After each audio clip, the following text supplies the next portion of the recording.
We're now setting the prophetic scene, and to be able to understand this topic, we've got to understand where the 7 plagues fall in the overall grand scheme of not just prophecy, but also in the light of the great controversy that has been raging between Christ and Satan since creation. You may well understand that in the Garden of Eden there began a dispute. In fact, the dispute began before the Garden of Eden. The dispute began in heaven, where Satan had stood up to God and a dispute had arisen between them. And that dispute came down to the Garden of Eden and has traveled all through history. And it's a fight between Christ and Satan. And so if we're going to understand prophecy itself, we have to understand the relationship between the 2 great books of prophecy. Now, the books I'm referring to are Daniel and the book of Revelation. Daniel in the Old Testament and Revelation in the New Testament. And we need to understand the overall story that they are telling. Now, these books are actually separated by some 600 years. Daniel dating from around 500 years before Christ, the book of Revelation dating from around 100 years after Christ. In both of these books, there is an internal circular pattern of history stroke prophecy, both Daniel and Revelation. And so this evening, we're going to take a look at an overview of the 2. Just as we're moving in to do that, let me mention as well, I say we're looking at history stroke prophecy. Let me make a definition if I can. Prophecy in the Bible is history that had not happened at the time. History, as far as we're concerned, is actually the revealing, the understanding of prophecy. And it's interesting that when we look at this in the Bible, we find that God is, first of all, demonstrating that he is God. How do you know that God wrote the Bible, for example? Well, like all authors, God signed the book. Now, you may say to yourself, really? Can I find the signature of God in the Bible? But yes, there it is in prophecy, because God is demonstrating that he is the all-knowing, the omniscient God. How do we know he's all-knowing? He says, well, I'm going to lay down what's going to happen in the future before it happens. You can watch it happening and know that I am God. And so if we start with the book of Daniel, first of all, we note that the light that Daniel received directly from God was given especially for these last days. The visions that Daniel saw by the banks of the Ulai and the Hiddekel, these are the 2 great rivers of the plain of Shinar, where Babylon was situated and where Daniel was residing.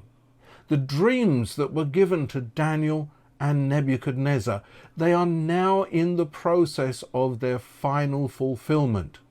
All of the events that are foretold in both books will soon have come to pass. So let's begin by looking through the book of Daniel chapter by chapter. When we look at the first chapter of the book of Daniel, we are introduced to Daniel's presence in Babylon, but we are also introduced to the concept that healthful eating can have an effect not just on physical health, but also on mental capacity, and through that, our spiritual life. Daniel, in fact, offered up a challenge when he was there in Babylon. He said, I don't want to eat all the food that's being prepared by the Babylonians. Just give me natural food, fruit, vegetables, grains, and pulses, and see the effect that it has on me. In fact, Daniel realized that in order to be spiritually victorious, in order to discern right from wrong, he must have mental clarity. Our first parents, if we go back to Adam and Eve in the Garden of Eden, it was through the indulgence of appetite that they lost that Eden home. And so our only hope of regaining Eden is through the firm denial of appetite and thereby passion. So abstention in diet, control of all passions, will preserve the intellect, give mental and moral vigor, enabling us to bring all our propensities under control of the higher powers, to discern between right and wrong, the sacred and the common. Or in other words, the controlling power of appetite is what causes many people to fall into sin. Sin revolves around desire. And so if we are able to control and to conquer the desires of appetite, if we can control our appetites, we can control every other facility, every other part of our lives. We could then gain moral victory over all the temptations of Satan. Unfortunately, those who are slaves to appetite will fail in perfecting Christian character. The continual transgression of man for 6,000 years has brought sickness, pain, and death as its fruits. And even today, we see this is true. For example, we have a pandemic going on at the moment. What does the government say is the answer to the pandemic? Well, it says, take a vaccine, hide away in your house, change your lifestyle. But you know, before there were vaccines, before there was the idea of lockdown, if you speak to progressive medical people, they will tell you the most important thing is to have a healthy immune system. How do you get a healthy immune system? Well, we can rattle off the things that you need. You need to be having your vitamins, vitamin C, vitamin D, vitamin E. You need to be having some of the trace elements, magnesium, selenium. We could give a whole list of what we are told we need to have a healthy immune system. But this is the message that's been lost. As we near the close of time, and I believe you will find as we go through these studies that we are near the close of time, Satan's temptation to indulge our appetites will become more powerful and more difficult to overcome. So in chapter 1 of Daniel, the first thing that we are shown there is that Daniel said, give me healthy food. Let me have the good food of the land, and I will exceed. I will be greater in mental capacity than those who are having just the food of the land. So the first lesson, before we even start to look at any prophecies, any histories, we're told eating healthy is the key to being a good follower of God. Now in chapter 2, here we are introduced to an overview of the history of the nations. There is a dream that Nebuchadnezzar had. He goes to Daniel eventually to find out what does this mean, and he is given an understanding of this dream. He is given a history of the great empires and nations of the world that will come down. Now, one has to say that not every great empire is mentioned in Nebuchadnezzar's dream. The great empires that are mentioned are the ones that are effective in a specific area of the world where God's people will arise, and people who have a dramatic interaction with God's people. So we find the empires that are mentioned are Babylon, Medo-Persia, Greece, Rome, and Rome divided into two parts right down to the last major player on planet Earth, the kingdom of Christ.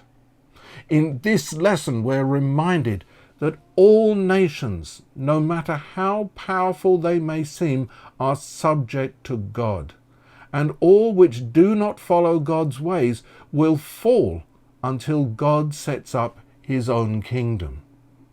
In chapter 3, in this chapter we have the first great test of worship. Now, something you will notice as we go through this, particularly at the end time, it is always a question of who do we worship? Do we worship God or do we worship Satan? This is the great dividing line. And in Daniel chapter 3, we see that an image is set up.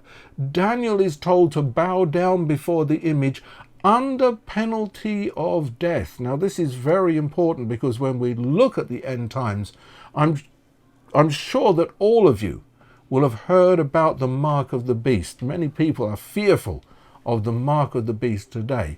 This is the great divider between following God or following Satan. But in Daniel chapter 3, we are shown that we should not be scared about any test that may come. The penalty was a furnace. If you don't bow down and worship this image that was set up, you would be thrown into the furnace.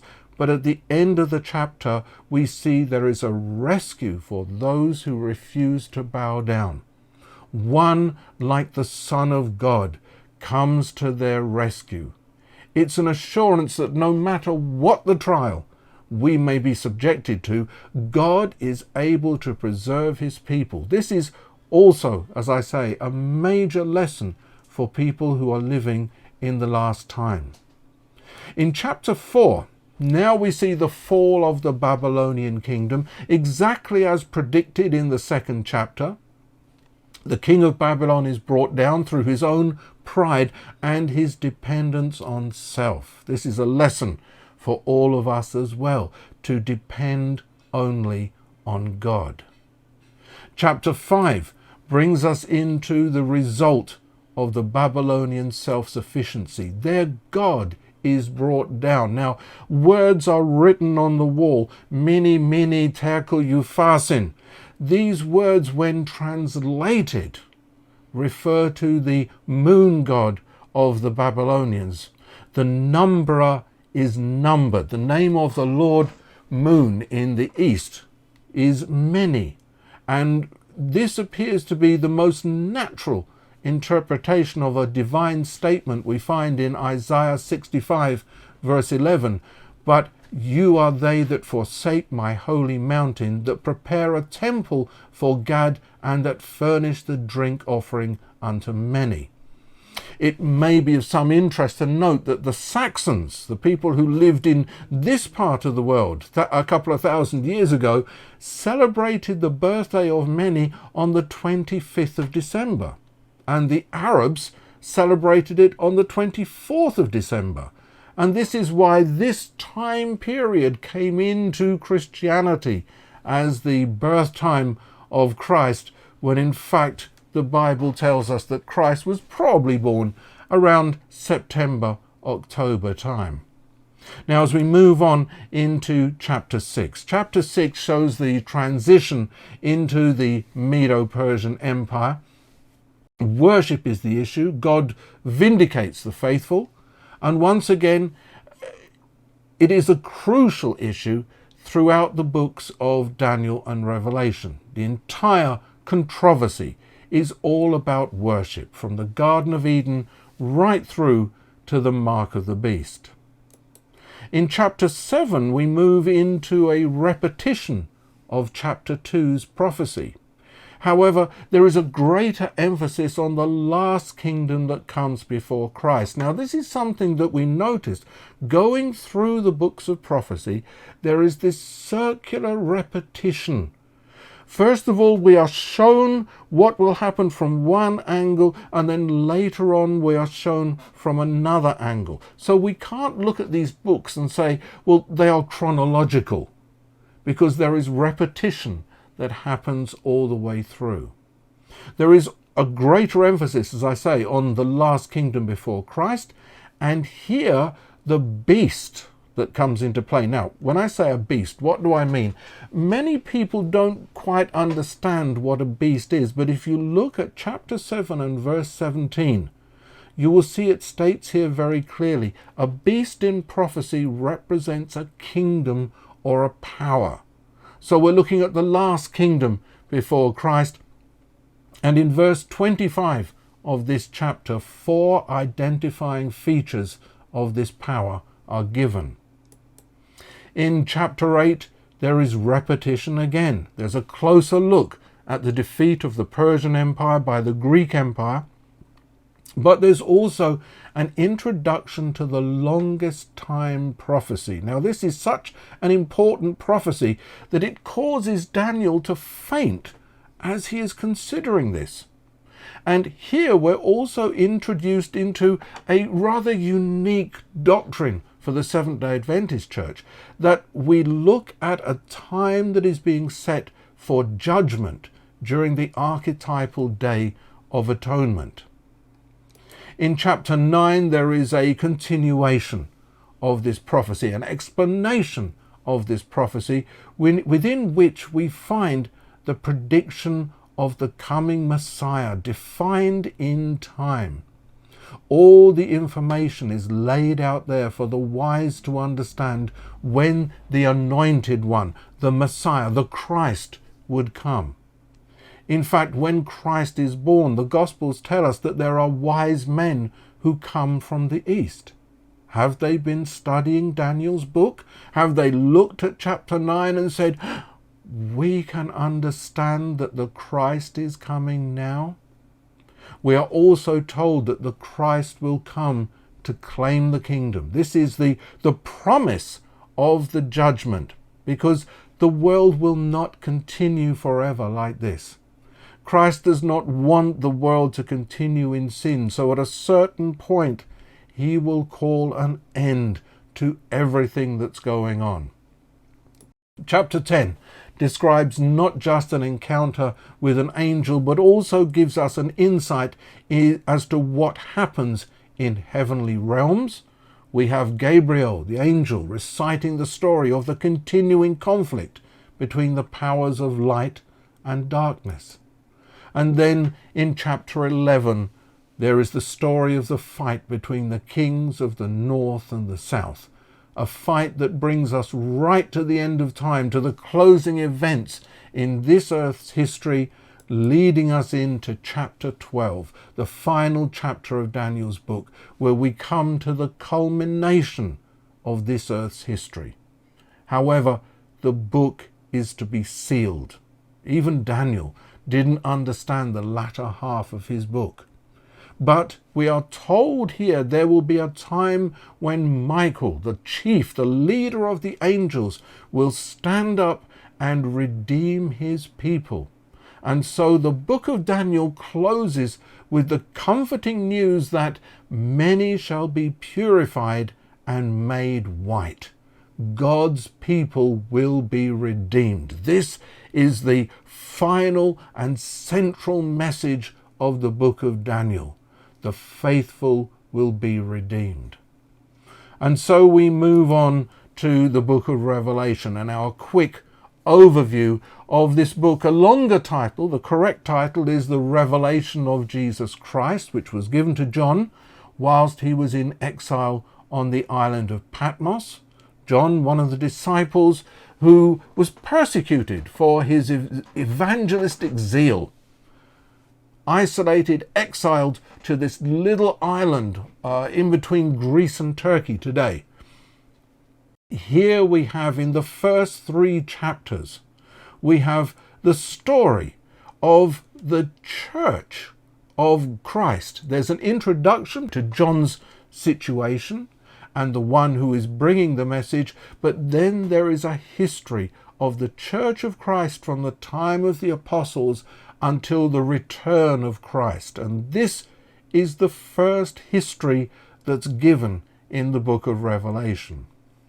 When we move to chapters 4 and 5, there we turn to spiritual matters, and we are taken into the heavenly throne room and introduced to the worthy Lamb, Christ as the Lamb who is worthy to open up the sealed book. And in chapter 6, we see that the Lamb opens the seals and 4 horsemen appear. And this again is a historic story taking us up to the return of Christ. Another look through history from a different angle. Each time prophecy looks at the future from a different angle. And in fact, we can say that as Daniel was looking forward into John's time and beyond, at a certain point, John looks back towards Daniel's time and then brings it forward to say, right now we're going to look for the next couple of thousand years and perhaps more up to the end of time. Each time, prophecy looks at the future from a different angle. So as I say, remember that prophecy is history that hasn't happened yet. History is the revelation of the fulfillment of prophecy. Now we move into chapters 7 and 8. 7 and 8 give a view of the redeemed, those who are redeemed from the living on the earth when Christ returns, and the resurrected redeemed. We are introduced to the opening of the seventh seal, and 4 angels appear with trumpets. Then we move into chapter 9. Now, chapter 9 I find personally particularly fascinating. This is the 5th trumpet from the 5th angel, and this is Islam rising up. This is Islam in defense of God's people. Now, does that sound strange for me to say that? In fact, if we look at the interaction between Islam and Christianity, we can see that Islam many times from the Middle Ages until even to today, Islam has been used as a shield to protect true Christianity from the assaults of false Christianity. I wish we had more time to look at this. This is a fascinating study from this one chapter. But let's move on. We go to chapter 10. Chapter 10 brings us to the angel and the little scroll. This actually corresponds with Daniel chapter 8, where in Daniel chapter 8 there was a 2,300-year prophecy looking forward into the future. John now says, okay, let's look at what happens at the end of that 2,300-year prophecy. And so we're brought to the time when books are being opened up, when Daniel is being unsealed. Both the books of Daniel and Revelation are brought into view to give an understanding to those who can understand the prophecies. In chapter 11, we see the attacks of atheism at the time of the end. And this is highlighted in this chapter, but also the victory of God's word. We are brought from the French Revolution to the actual Day of Atonement and the revelation of the sanctuary service, which shows us in the center of the service is the Ark of the Covenant, which contains the 10 Commandments.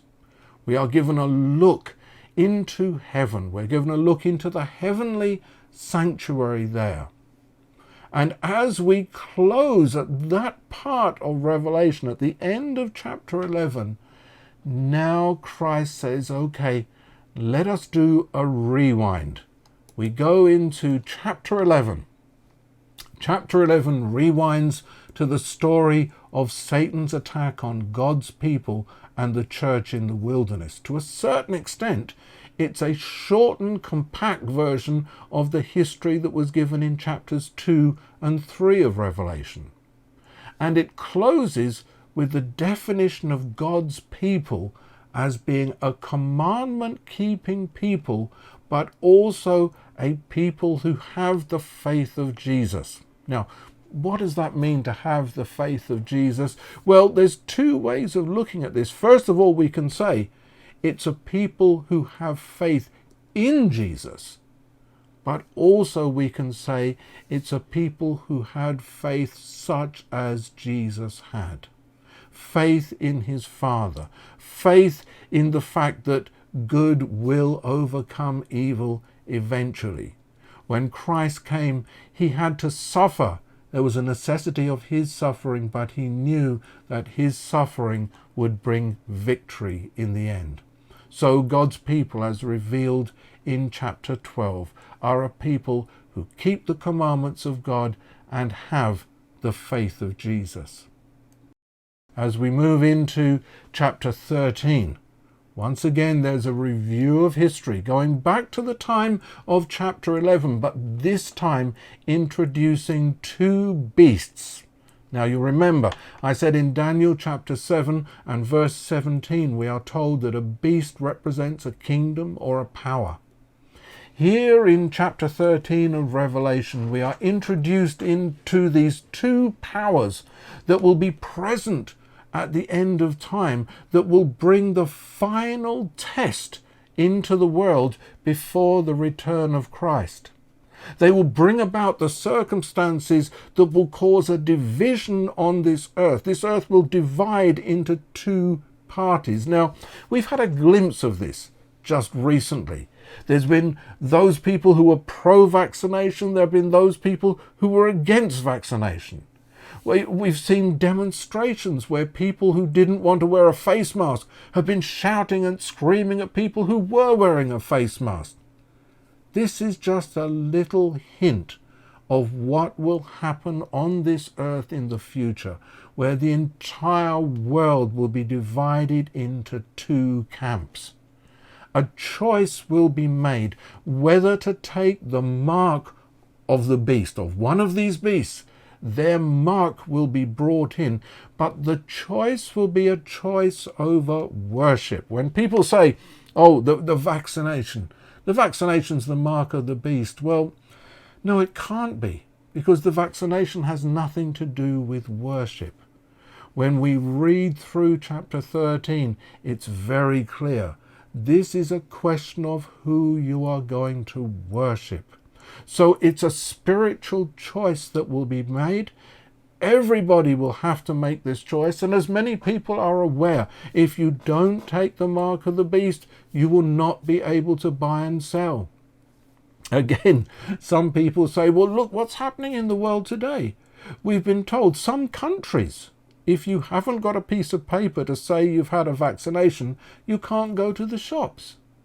Well, as I say, it's a hint of what's coming, but it's not the reality. The reality is going to be much worse than anything that we're enduring at the moment. But this time that we've got, when we see the potential for the world to be divided into two camps, no matter which camp you're going to fall in personally, the world potential is there. That means that now we have the time to decide which camp we are going to stand in. When it comes to the fight between Christ and Satan, will we stand on Christ's side or will we stand on Satan's side? Now, of course, nobody says, or very few people, I should say, will ever say, I will stand on Satan's side. Most people will say, I will stand on Christ's side. But if you don't understand what the decision is that you have to make, if you don't know what the mark of the beast is, how will you be able to make that choice? In Revelation chapter 13, we are given a description. We are given a hint that those who have wisdom, those who have studied the Bible correctly, will be able to understand exactly what it is. And if we have time during this series, we will look at that so we have a clear understanding. Now, why is it important for us to have a clear understanding? Well, let's travel on a little bit further in the book of Revelation. In chapter 14, here there is a pause for a moment because there's a definition of those who are redeemed from the earth, but also the final message at the end of time as presented by three angels that are described as flying in heaven. What's the message that they're bringing? Their message is fear God and give glory to Him. Worship. Once again, this word worship comes in. The deciding factor, the decision that has to be made revolves around who we are worshipping. Nothing to do with chip implants, vaccines, or barcodes. It's a question of whether we choose to worship Christ or Satan. So there in chapter 14, 2/3 of the way through the book of Revelation, we are told, look, the important thing at the end of time is who you're going to worship. I can paraphrase this into perhaps a worldly way of putting it, but if you are not for God, then it means you are against God. If you don't choose Christ, then you're not with Christ. Everybody will have to make that choice. It's a question. Who are we going to worship as time winds up? And perhaps let me pause for a second here as well to say, let's not just look at the future, because within prophecy there is discussion about the return of Christ. There is the time of the return of Christ. All of us, we tend to believe that we are immortal, that we will live forever. Very rarely do we actually consider our mortality. I'll give you an example for myself. As I got older, you can see from my white beard, I'm now of a good age. I'm getting up to that limit. You know, God promised us 70 years and 10. Well, I'm only a few years away from that 70 years and 10. Will I live to see Christ return? I don't know. God only knows. In fact, this last year, I spent 2 weeks in hospital because of contracting COVID-19.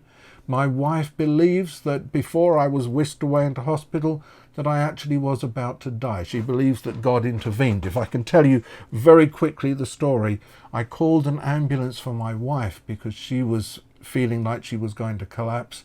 The ambulance people came, they looked at her and they said, "You're okay, go to bed and get some rest, you'll be all right." And then almost as an afterthought, they decided to check me. And when they checked me, they rushed me immediately into hospital because I had contracted pneumonia from COVID-19. And as I say, my wife believes that I wouldn't have survived the night. I believe that God's hand was over my life. But the reason that I'm saying this is because we hold, I believe it was Shakespeare that actually said, we hold on to life by a very thin cord. We don't understand how slim that is. I mean, without getting too morbid, people can die at any time. God forbid that it should happen to any one of us, but the potential is there. One could walk out in the street with one's mind somewhere else, step out into the road, get hit by a lorry or a bus, and life as we know it is over. The next thing we would know would be the return of Christ. If we haven't decided that we're for Christ before death comes, what situation are we left in? So we come now to chapters 15 and 16. 15 and 16, this is again the view of the redeemed. It's continuing into these chapters from chapter 14, but now there is an introduction of 7 angels. Salvation or repentance is closed. Now the wrath of God falls in the form of the 7 last plagues. Now these are the chapters that we will focus upon in these studies. But I want you to notice, very important here, look at where they fall chronologically. In chapter 13, we had seen the mark of the beast being enforced. Then chapter 14 was that pause to look at the message that was coming to warn everybody about the mark of the beast. And then the plagues come after the mark of the beast. So to put it another way, if somebody says to you, well, this COVID pandemic, this could be one of the last plagues. No, it couldn't. The last plagues will be very different from anything that we've seen today, because the last plagues represent the wrath of God coming out on the world.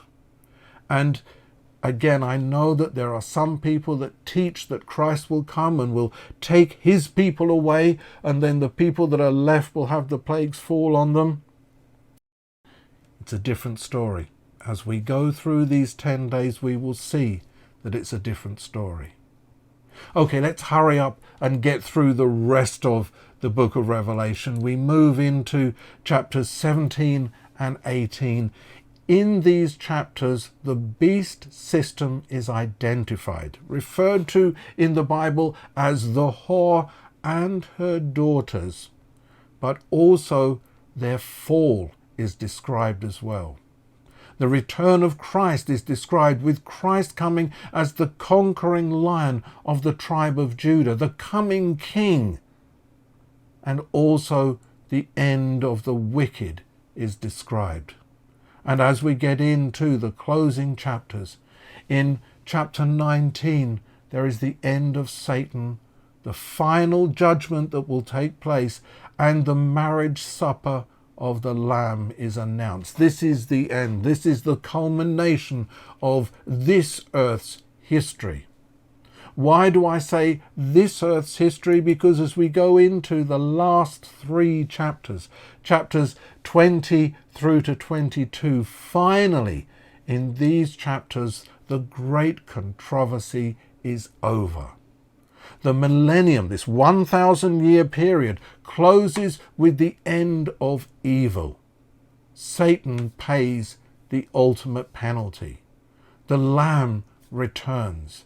Satan has lost and Christ has won. And let me say, this is the theme of the book of Revelation. This is the theme of the book of Daniel. This is the theme of the entire Bible. Satan loses, Christ wins. And when the end has come, and when we see the end of Satan, the very last thing we are shown is that God says he will make a new heaven and a new earth. In the new heaven and new earth, there will be no sin. There will be no death. God will live with his people for eternity on this planet, on this earth made new. There will be no sickness, no unhappiness, no death. The temptations of Satan die with him. And the book of Revelation, in fact, the Bible closes with a reminder that one day soon Christ will come with his reward. Now, it's very important, this closing statement from Christ. If you've got a red letter Bible, you turn to the last chapter and you see it there in red letters. Christ says this, he says, "Behold, I come quickly, and my reward is with me to give everyone according to his works." Before he comes, he makes this declaration: let the righteous be righteous still, let the wicked be wicked still. Whatever your situation is, now it's come to an end. A decision has been made. Here are the redeemed, here are the lost. And then Christ comes. Some think that when that time comes, when they see Christ coming in the sky, at that point they can make a decision. But unfortunately, at that point, it is too late. Now is the time for us to make our calling and election sure. We may be able to read the signs of the times, but we are also reminded that the time to make our lives right with Christ is now. So as we close this evening's study, as we finish off this overview of the books of Daniel and Revelation, this is the appeal that I want to make to you. Let us make a decision tonight. Will I stand with Christ or not? That's the only decision there is to make. And if I decide that I'm going to stand with Christ, then I must surrender myself to him now. Today, while it is still today, we have that opportunity. Whilst we have life, we have that opportunity. So let us begin this series of studies by committing ourselves to Christ, whether it's the first time or whether it's something that you're doing anew. Let us start afresh tonight, committing ourselves to Jesus Christ.